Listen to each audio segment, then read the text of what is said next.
Alors, Mélanie Derouin, bonjour. Merci beaucoup d'être venue nous rejoindre aujourd'hui. Je suis ravi de t'accueillir. Tu es la directrice pédagogique de l'ETSUP et tu vas nous parler un petit peu aujourd'hui de votre école, de qui vous formez, de comment vous formez et comment est-ce que les métiers vers lesquels vous pouvez mener vos étudiants sont finalement pleins de richesses. Euh, alors, on va commencer tout de suite pour rentrer dans le sujet sur un sujet dont tout le monde parle, c'est la formation en alternance. Et quand on regarde l'EDSUP, en fait, vous faites de l'alternance depuis très longtemps, bien avant que les dispositifs officiels qu'on connaît aujourd'hui existent. C'est dans votre ADN. Est-ce que tu peux nous en parler un petit peu et nous dire un peu qui est l'EDSUP? Merci beaucoup, Edouard, de m'accueillir aujourd'hui. Je suis ravie de partager avec vous les métiers du travail social et comment on forme au métier du travail social. Tu as tout à fait raison. En fait, la question d'alternance dans les établissements de formation en travail social et dans les diplômes d'État depuis leur existence, en fait, elle est placée au cœur en fait du dispositif. C'est-à-dire que quand on débute un parcours de formation, que ce soit pour devenir éducateur spécialisé, éducateur de jeunes enfants, eh bien, il va y avoir en fait du temps en centre de formation où on va venir, dans un premier temps, aborder des contenus un petit peu socles pour qu'il y ait un bagage sur la psychologie, la sociologie, les politiques sociales, par exemple. Et puis, très très vite, en fait, il va y avoir ces allers-retours en fait avec des lieux de formation pratique, D'accord. des stages. Et ça va ponctuer en fait toutes les 3 années de formation avec des allers-retours, centre de formation et lieu de stage. D'accord. Alors, vous avez une certaine diversité de formation. Il y a à peu près 600 étudiants qui suivent vos parcours en ce moment. C'est ça. Tu peux nous dire un petit peu les formations que vous avez? Oui, alors ce sont tous des diplômes d'État, donc effectivement un diplôme d'État qui se prépare sur 3 années. C'est pour ça que du coup on retrouve cette volumétrie de 600 étudiants. Euh, donc 4 formations principales de niveau 6. La première est le diplôme d'État d'assistant de service social. D'accord. La seconde, éducateur de jeunes enfants, Ouais. éducateur spécialisé et éducateur technique spécialisé. D'accord. Éducateur spécialisé ou technique spécialisée, c'est pour, en général des personnes dépendantes ou il y a un certain public qui est accompagné dans l'exercice du métier? Oui, en fait, la différence entre technique et spécialisé, en fait, éducateur technique et éducateur spécialisé, c'est que l'éducateur technique, il va plutôt travailler, par exemple, dans les milieux protégés. Il va y avoir, en fait, un transfert de compétences, une transmission de compétences autour d'un savoir-faire, d'un métier. D'accord. Donc, par exemple, dans les ESAT, voilà, je peux transmettre, en fait, des compétences liées à l'horticulture, par exemple, D'accord. pour permettre l'insertion des personnes en situation de handicap mental ou de fragilité sociale. D'accord. ESAT, établissement D'aide par le d'aide travail, par le travail. spécialisée d'aide par le D'accord. travail. Il y a aussi un sujet sur la pédagogie, sur la façon dont on va apprendre. Vous avez voilà, un certain nombre de dispositifs un petit peu particuliers, un petit peu singuliers, qui ont fait leurs preuves. C'est quoi un petit peu ce que vous faites? Mais encore une fois, notre origine, c'est du côté de l'éducation populaire. Donc, c'est encore très fortement appliqué au sein de nos formations, c'est-à-dire que la question de l'interaction, de la pédagogie active, de co-construire ensemble les savoirs pour que l'ancrage et l'imprégnation en fait des contenus se fassent plus facilement. Ouais.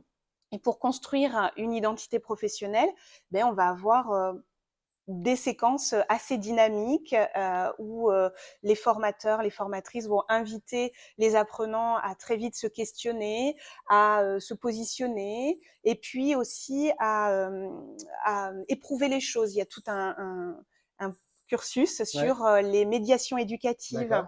où on va apprendre à faire du slam, à monter Ah des oui. vidéos D'accord. pour que ben, on puisse utiliser ça aussi comme médiation éducative sur le terrain. D'accord. Et ça peut être individualisé ou c'est systématiquement individualisé, tu me disais tout à l'heure? Alors les séquences pédagogiques, le face-à-face pédagogique, il est en groupe, mais Mhm. très très vite en fait, on va avoir des petits groupes aussi, comme par exemple lors des guidances de mémoire ou des groupes d'analyse des pratiques. D'accord. Et puis aussi, en fait, chaque apprenant a un référent de parcours, donc un professionnel Ouais. un formateur qui va le suivre en fait pendant ces trois D'accord. années. Un mentor, Un un peu. mentor, exactement, tout Ok. à fait, et qui va être dans la proximité avec lui pendant ces 3 années de D'accord, formation. Très souvent, il fera aussi les visites de stage. Il super. viendra le voir en fait sur son lieu de pratique, de D'accord. formation pratique. Ah, c'est super ça. Mm. Ok.